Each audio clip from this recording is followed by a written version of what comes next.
Scapular cars performed in a hands and knees position. To start, let's just think about the scapular cars motion. You can start with an arm straight out in front of you. First thing is you're going to reach as far forward as you can with just your shoulder. You're not going to let your trunk go with it. Once you're maxed out forward, then you're going to elevate the shoulder up to the direction of the sky. Once it's elevated as far as it'll go, then you're going to keep it elevated as you pull the shoulder blade back towards your back pocket, back towards your spine, and then keep it pulled back as you sink down into your back pocket. So the motion again, forward maximally, to the ceiling maximally, into the spine as far as you can, and then into the back pocket. This is the motion, and we can also do this motion in the reverse. Pull back as far as you can go, sink down into that back pocket. This is your new starting point. We can also reverse this motion. From here, instead of shrugging up, think down into the back pocket. Keep it pulled down as you squeeze it into your spine,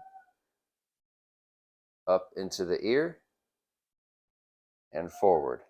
This is the motion, but now we're just going to do it A, both arms at a time, and B, on a hands and knees position, so you'll be pushing into the floor. Hands and knees. Let's just start off by simply pushing the floor away. This is that protraction position. You're reaching, you're reaching. Keep reaching now as you'd let your shoulders bring them up towards your ears.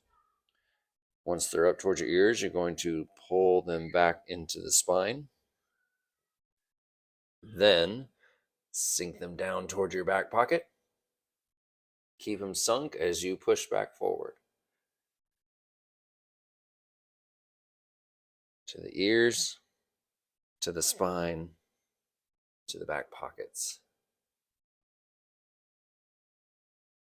Then the reverse motion. I'm punched forward, but instead of going up, I'm going to go down.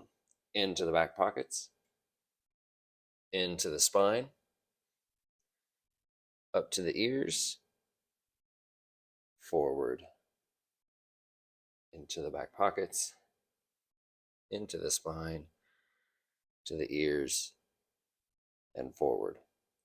Some things to be mindful of is that as you're doing this, your spine's not doing extra motion. You're really trying to keep a stiff belly.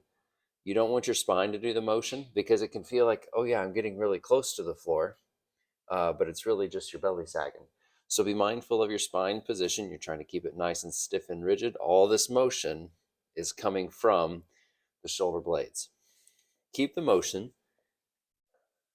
slow and smooth and controlled as you can.